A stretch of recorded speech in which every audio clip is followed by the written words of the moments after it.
Sujet, on va rester dans le thème. On va continuer à parler du Paris Saint-Germain. On va évoquer le cas José Mourinho.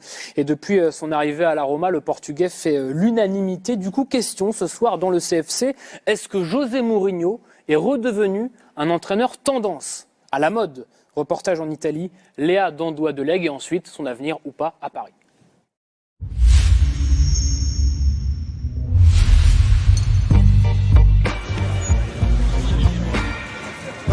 José Mourinho reste un entraîneur à part, spécial. Il a conquis une ville de plus. Mourinho si ama e non si discute, nel senso sicuramente ha portato una caterva di gente allo stadio che prima non c'era. Hier aux abords du Stadio Olimpico de Rome, les supporters ont bien conscience de sa popularité retrouvée, au-delà de l'Italie. Il vero Mourinho è questo che sta dimostrando di essere anche qui, cioè riesce a creare una squadra forte, unita. Spero che non vada e rimanga da noi. Ancien joueur et dirigeant historique du club italien. Arrivare anche da delle stagioni meno brillanti sicuramente non è che incide su quello che poi è il valore di un allenatore, perché l'allenatore aveva dimostrato già precedentemente di essere un grande allenatore. Sì. Les résultats sont là malgré des irrégularités en championnat et un style de jeu peu attrayant. Non è un allenatore d'avanguardia, ma è un grande tattico che è riuscito a posizionare la difesa della Roma e a trasformarla in una saracinesca. Oui, et vous le savez, la spécialité de José Mourinho. Il n'est pas mort, hein, Robert, si vous me permettez l'expression. Il est toujours là et on l'a bien compris à travers ce reportage. Bah, mort, non, je pense pas. Ça reste un entraîneur spécial, c'est un entraîneur qui sait gagner, qui transmet des valeurs à ses joueurs, qui transmet le bon message. Déjà, le fait de savoir gagner, et je crois qu'après, les joueurs vont avec lui, ils vont se battre pour lui. Il a redressé un peu la situation à la Roma. Aujourd'hui, ils sont en lutte pour se qualifier pour la Champions League pour la saison prochaine. Il fait du bon boulot et surtout, c'est un entraîneur qui gagne et qui sait ce que ça veut dire. Et ça, c'est important. Quand je dis il n'est pas mort, c'est vrai que c'est un peu oui, too much. Compris, oui, mais vous m'avez compris, Robert. Oui. Merci, Robert. Mais c'est vrai que son dernier passage à Tottenham, par exemple, chez vous, ça, pour le coup, ça n'a pas été une franche réussite. Donc certains ont peut-être gardé ça en tête. Oui, son image en Angleterre est très, très écornée. Même, il est resté sur un échec avec Tottenham, un échec total. Ces derniers mois avec Manchester United déjà ont été très compliqués. Ce qu'on entend souvent en Angleterre, c'est que quelqu'un qui n'arrive pas à communiquer avec la nouvelle génération de joueurs, que le message ne passe plus comme avant et selon certains observateurs, il est même fini au plus haut niveau. C'est ce qu'on attendait au moment de son départ à Tottenham, donc peut-être pas. Après, on pose la question de savoir si les deux nouveaux tendances. Si on regarde les matchs de Mourinho et de la Roma la saison dernière et cette saison, il n'a pas changé, hein, il ne s'est pas renouvelé. Il fait du Mourinho, oui, il défend très bien. Et par contre, après, ça se projette très rapidement. C'est l'une des meilleures défenses si on regarde toutes les stats en Italie. Et c'est une équipe qui va très vite vers l'avant. Après, il a réussi par contre à rallumer l'étincelle qu'il n'y avait plus depuis plusieurs saisons dans cette ville de Rome. Vous me voyez venir ou pas? Il serait tendance au PSG, José Mourinho? Je pense que oui, il y a deux sortes d'entraîneurs. Il y a des entraîneurs qui vous proposent quelque chose tactiquement, les joueurs adhèrent au projet tactique, au projet de jeu. Et lui, c'est un entraîneur charismatique. En fait, on joue pour Mourinho quelque part, parce que tactiquement, ces équipes n'ont jamais été flamboyantes, mais il se passe quelque chose quand il est là. Et je pense qu'aujourd'hui, Paris a besoin de ce genre d'entraîneur, une star pour diriger les stars.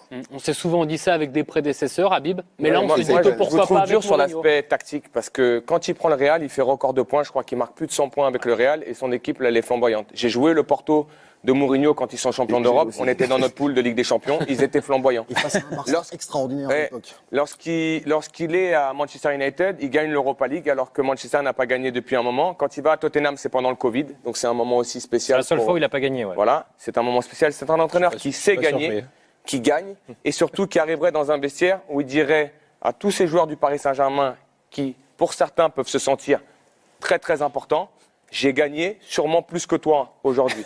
Non mais c'est important d'avoir cet entraîneur charismatique, parce que vous prenez tous les entraîneurs du PSG, il y a Emery qui avait gagné, il y avait Emery qui avait gagné des Ligues Europa, il y avait Ancelotti qui avait beaucoup gagné, et après tous les autres venaient se construire au PSG.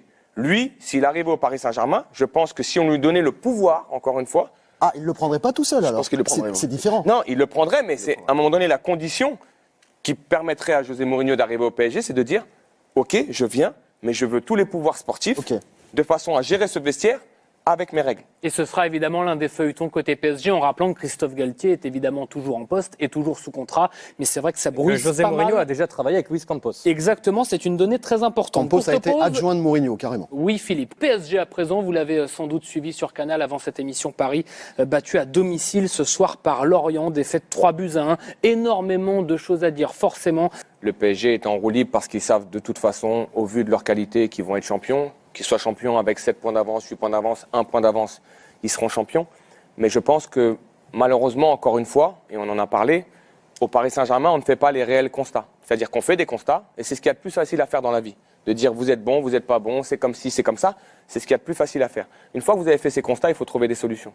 Et je trouve que ces solutions-là, pour l'instant, ne sont pas trouvées par le club, par les différentes directions qui ont été au sein de ce Paris Saint-Germain, dans plein d'éléments, dans le management, dans le statut de certains joueurs au sein de ce club.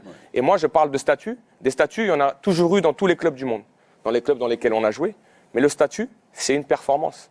C'est pas un nom, c'est pas qui vous êtes, c'est qui vous êtes, un nom, mais la performance corrélée à tout ça. Et aujourd'hui, je l'ai vu à travers les changements, je l'ai vu à travers les attitudes. Il y a certains statuts qui sont indéboulonnables, qui sont intouchables, et qui font que ce PSG, dans les constats qui sont posés, les solutions ne sont pas trouvées. Et si ça ne change pas, ça continuera comme ça.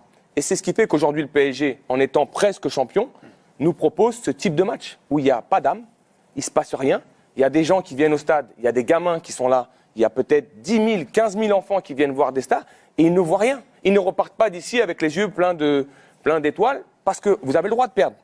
Mais pas comme ça. On a compris le message, constat, des constats qui ne sont pas suivis des faits. On a un club sans âme, nous dit Habib. Ils ont lâché. Oui, ils ont lâché clairement, complet. Depuis qu'ils sont éliminés de la Ligue des Champions, c'était leur objectif.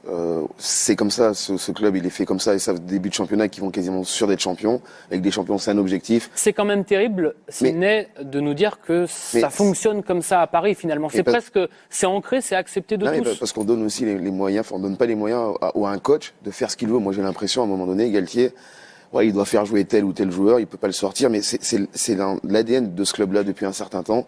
On additionne des joueurs, des grands joueurs, des stars, et en fait, il se passe rien. Alors, de temps en temps, Mbappé va faire un exploit individuel, ça va gommer tout ce qui se passe autour. Mais ça, c'est le même CD depuis 10 ans. Mais à un moment donné, il va falloir faire des vrais choix. Est-ce que le club a vraiment envie de changer?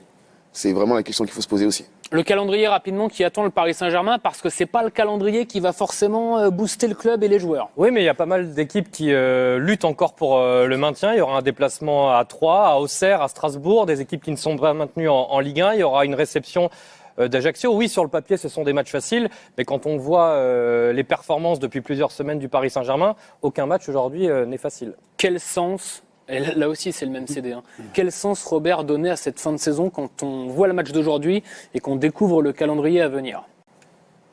Après, moi je suis un peu comme Habib. En fait, ce qui me dérange, c'est l'attitude de tous les joueurs, quoi.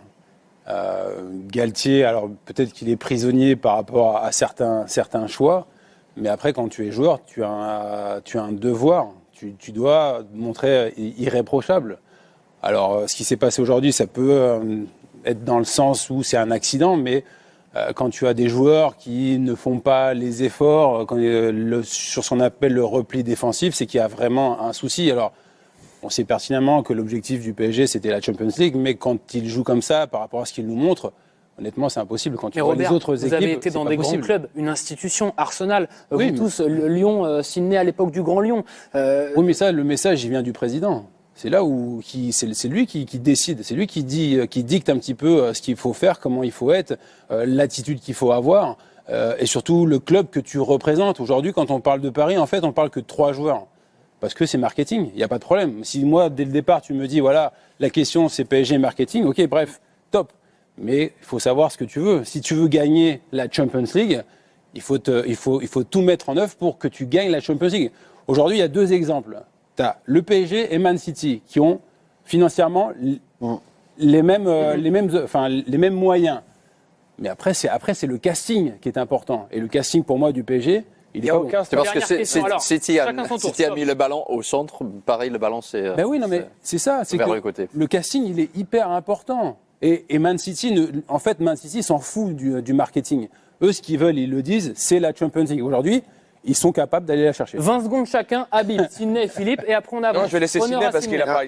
Je pense qu'aujourd'hui, on a un joueur qui est exceptionnel, c'est Mbappé, et de l'avoir mis trop haut, je pense que ça déséquilibre. Mais une fois de plus, le CFC se répète, ça fait des mois qu'on effectue les mêmes constats. Un joueur ne peut pas avoir autant de pouvoir dans un club. Pour moi, c'est pas possible, parce qu'à côté, il y a des bons joueurs de football, et à un moment donné, en fin de saison, ils vont se confronter, les mecs vont moins faire les efforts pour lui. Et ça, c'est indéniable. Il a quasiment fait 20 secondes, alors à vous de faire mieux. Je sais que je suis en boucle, mais prenez l'exemple de Marco Verratti.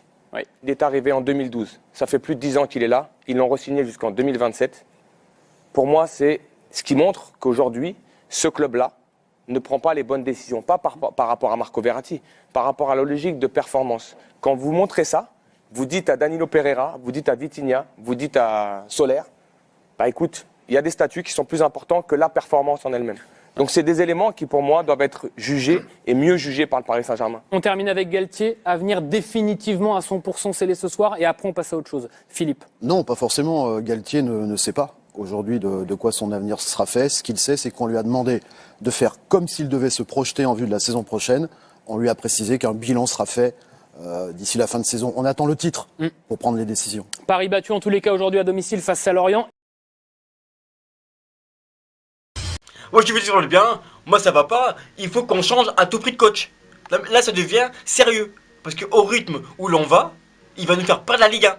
Ah ben je vous le dis, le mec il s'est dit, de toute façon je vais perdre mon poste, donc je vais la faire perdre la Ligue 1. Là, parce que quand tu vois la compo avant le match, c'est impossible qu'un entraîneur qui veut gagner fait une compo comme ça, c'est impossible. Donc là, franchement, faites tout pour nous ramener Zidane ou Mourinho. Moi c'est vraiment les deux que je veux, Zidane ou Mourinho, mais faites tout pour nous les ramener. Les deux là, ce sont des entraîneurs charismatiques. Les gens les écoutent. Alors qu'un Galtier, lui c'est un entraîneur fantomatique. Personne n'écoute. On sent pas sa présence. Il est là mais c'est presque un fantôme. Sérieusement, il parle pas la même langue que les joueurs. Il parle pas le langage du football. Au niveau des titres, il en a pas assez pour que ça parle pour lui. Et ensuite, il y en a qui parlent espagnol, il y en a qui parlent nanana, il y en a qui parlent d'autres langues, néerlandais, je sais pas quoi. Et lui, il sait que parler français. C'est bien de vouloir un entraîneur français, mais l'équipe elle est pas française. Après Mbappé, tous les autres sont étrangers, ça sert à rien. Alors que si on prend Mourinho, il est polyglotte. Il parle italien, portugais, anglais, français, il parle toutes les langues, Mourinho. Les langues du football, il parle tout. Ou un Zidane, il est là, même s'il parle pas, il a parlé. Il est là tout seul, il te regarde dans les yeux, et c'est son charisme qui parle pour lui. Ah, c'est son charisme, ça parle tout seul, de la télépathie comme professeur Xavier, ça parle tout seul pour lui. Non, mais un Zidane il est là, il parle le langage du football, tout le monde comprend. Il vient à l'entraînement, il rechausse les crampons, il vient, il les met tous à l'amende. Ah, je vous le dis, là carrément il y a même des joueurs qui voudront accrocher les crampons. Même l'équipe PSG TV, l'entraînement, ils voudront même pas le montrer. Ils voudront même pas, ça va être censuré. Mais pour le bien des joueurs.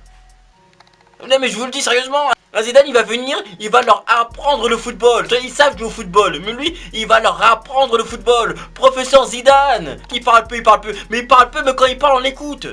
Demain s'il veut, il peut faire une thèse sur le football, et tout le monde est d'accord.